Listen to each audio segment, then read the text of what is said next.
District bar association के सभी सम्मानित मेरे बुजुर्गों, मेरे हम उम्र दोस्तों, साथियों, मेरी बहनें और आप लोगों ने यहाँ रोहिता रेवड़ी को बुलाया, ये हमारे लिए बहुत ही फ़ख्र की बात है कि आप लोगों का इतना कीमती समय हमारे लिए आप लोगों ने निकाला। मैं इसके लिए आप लोगों का तहे दिल से बहुत बहुत धन्यवादी हूँ, आप लोगों का दिल से, क्योंकि आप लोगों के पीछे तो पूरी दुनिया भागती है और आप लोग जो हैं एक समाज के अंदर बड़ा स्थान रखते हैं। और मुझे वो दिन याद है कि जब 2014 के अंदर रोहिता रेवड़ी ने एमएलए का चुनाव लड़ा था, तो आप लोगों के बीच में आकर हमने आप लोगों का आशीर्वाद, आपका सहयोग, क्योंकि आप लोगों का यहाँ पर मत भी है और अगर आपके यहाँ पर दिन के अंदर 100, 200, 500 लोग आप लोगों के बीच में आकर बैठते हैं और जिस प्रकार गुरु का स्थान होता है और आप लोगों की कही गई मुंह से जो वाणी होती है, वो व्यक्ति उसको एक भगवान का रूप समझता है। और आप लोग समाज के अंदर जो अच्छा व्यक्ति है, बुरा व्यक्ति है, वो आपके दफ्तर से ही निकल के जाती है।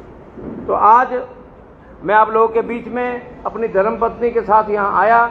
मैं सभी मेरे सम्मानित मेरे वकील साथी और मेरी बहनें यहाँ बैठी हैं, मैं सबका नाम लेकर मैं यहाँ अमित काद्यान जी जो हमारे यहाँ के अध्यक्ष हैं, उनकी सम्मानित पूरी टीम, सभी साथियों का, अपने दोस्तों का, पत्रकार मित्रों का, सबका दिल की गहराइयों से धन्यवाद करता हूं कि आप लोगों ने हमें अपने कीमती समय में से हमें यहाँ बुलाया। मैं केवल बात करता हूं पानीपत की राजनीति की। जिस प्रकार प्रधान जी बोल रहे थे कि रोहिता रेवड़ी ने 2014 में चुनाव लड़ा और 55,000 वोटों से यहाँ से पानीपत शहरी विधानसभा से एमएलए का चुनाव 2014 में जीता था। मैं तो केवल एक ही बात जानता हूँ, जो करता है भगवान अच्छे के लिए करता है। हमें एक पार्टी ने टिकट नहीं दी, हमें दूसरी पार्टी ने टिकट नहीं दी, पानीपत की जनता ने 36 बिरादरी ने रोहिता रेवड़ी को आशीर्वाद देकर आज चुनाव में उतार दिया। और आज ये राजनीति की लालसा ना कभी खत्म हुई है, ना खत्म कभी होगी। आज आप लोग जहाँ बैठे हैं, जिस प्रांगण में यहाँ बैठे हैं, अगर कोई अफसर यहाँ 20 साल या 25 साल की उम्र में लगता है तो उसकी रिटायरमेंट की उम्र जो होती है वो 58 साल होती है। 58 साल होती है। 58 साल की उम्र में आप सब लोग उसको बुलाकर शाल माला उड़ाकर फूल देकर उसका सम्मान करते हैं, उसको ढोल नगाड़ों के साथ विदा करते हैं और घर जाकर उसकी मिठाई खाते हैं। जो रोहिता रेवड़ी के सामने हमारे दो बुजुर्ग चुनाव लड़ रहे हैं, एक की उम्र 70 साल और एक की उम्र 75 साल उम्र है। ये मैं बात करना चाहता हूं, अगर राजनीति की कि 70 और 75 साल क्या उम्र चुनाव लड़ने की होती है। 70 और 75 साल की उम्र जो होती है वो दादा परदादा बनने की होती है। रोहिता तो उनकी बच्ची समान, उनकी बच्ची है। अगर ये परिवार 50-50 साल हो गए इनको यहाँ पर चुनाव लड़ते हुए, और आप लोगों के बीच में मैं किसी को गाली नहीं दे रहा, मैं युवा की और बुजुर्ग की बात कर रहा हूँ। अगर हमारे युवाओं का अगर नंबर नहीं आएगा तो युवा तो फिर 70-75 साल की उम्र में जाके चुनाव लड़ेगा।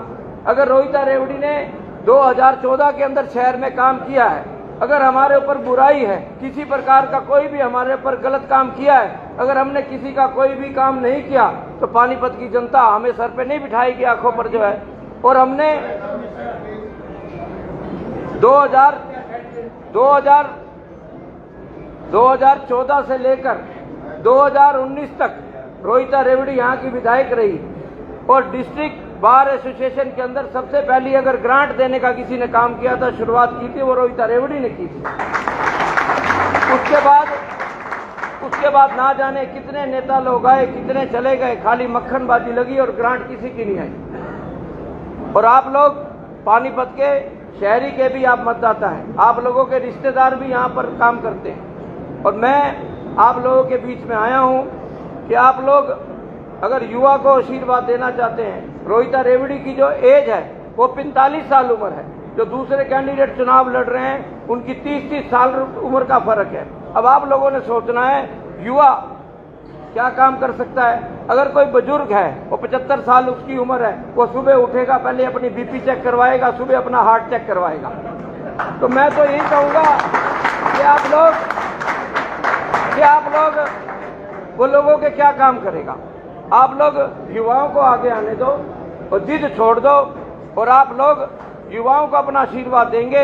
और वो भी एक महिला के आगे टक्कर ले रहे हैं, दो महारथी। और महिलाओं की अगर बात करूं तो पानीपत में जिस भी क्षेत्र में हम लोग जाते हैं तो महिलाएं 90% रोहिता रेवड़ी को अपना आशीर्वाद दे रही है। और आज मैं आप लोगों के बीच में आया और आप लोगों ने रोहिता को यहाँ बुलाया। मैं तहे दिल से प्रधान जी, पूरी डिस्ट्रिक्ट बार एसोसिएशन का, आपके पदाधिकारीगण का और आपके सीनियर वकील साहबान का दिल की गहराइयों से बहुत बहुत धन्यवाद करता हूँ।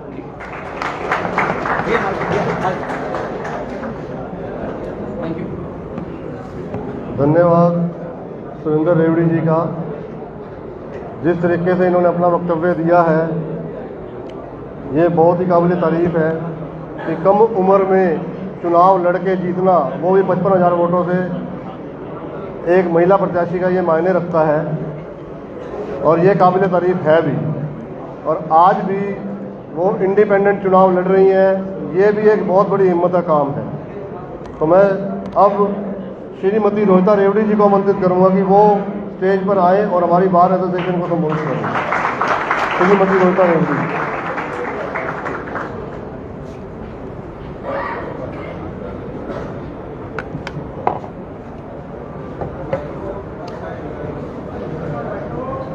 डिस्ट्रिक्ट बार एसोसिएशन पानीपत आज के इस कार्यक्रम में इस एसोसिएशन के प्रधान अमित कादयान जी, उप प्रधान हर्ष सैनी जी, सचिव आशीष बंसल जी, उप सचिव दिनेश सोहेल जी, कैशियर बबीता जी और यहाँ पर बैठे सभी हमारे बुजुर्गवार, सभी युवा साथी, मेरी मातृशक्ति बहनें, सबसे पहले मैं आप सभी का धन्यवाद करूंगी कि आपने इतना मान सम्मान यहाँ पर दिया है।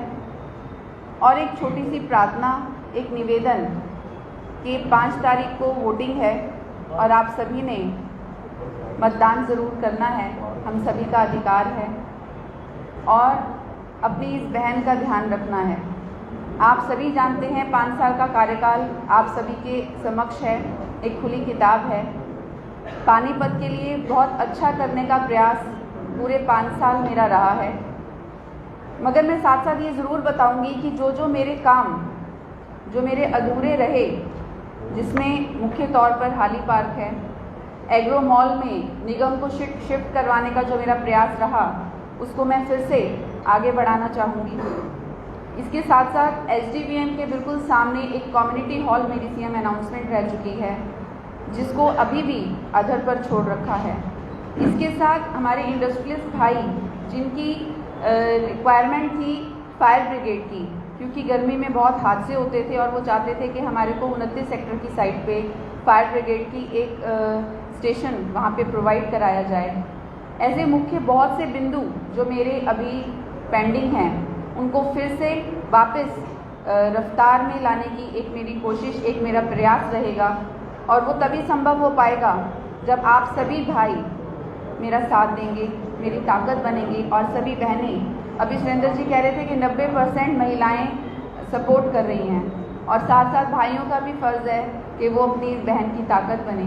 यही निवेदन लेके मैं आपके बीच में आई हूँ और यही कहूँगी कि मैंने जो अपना छोटा सा एक मैनिफेस्टो तैयार किया है, उसमें जो मुख्य समस्याएं मुझे डोर टू डोर जाकर सुनने में आ रही हैं, वो भी मैंने उसमें शामिल की हैं। तो मैं यही कहूँगी कि एक रोड मैप मेरा तैयार हो चुका है, अब उस रोड मैप पे स्पीड पकड़ना बाकी है और वो स्पीड तभी बढ़ेगी जब आप सभी अपनी इस बहन का साथ देंगे। तो आप सभी ने 5 तारीख को गैस चूल्हे का बटन दबाना है और जो कि 9 नंबर पे है, और अपनी इस बहन की ताकत को बढ़ाना है ताकि फिर से वो रफ्तार विकास की रोड पर आ सके। यही निवेदन करने मैं आप सभी के बीच में आई हूँ। दिल की गहराइयों से धन्यवाद और आप सभी ने समय लिया उसके लिए बहुत बहुत धन्यवाद।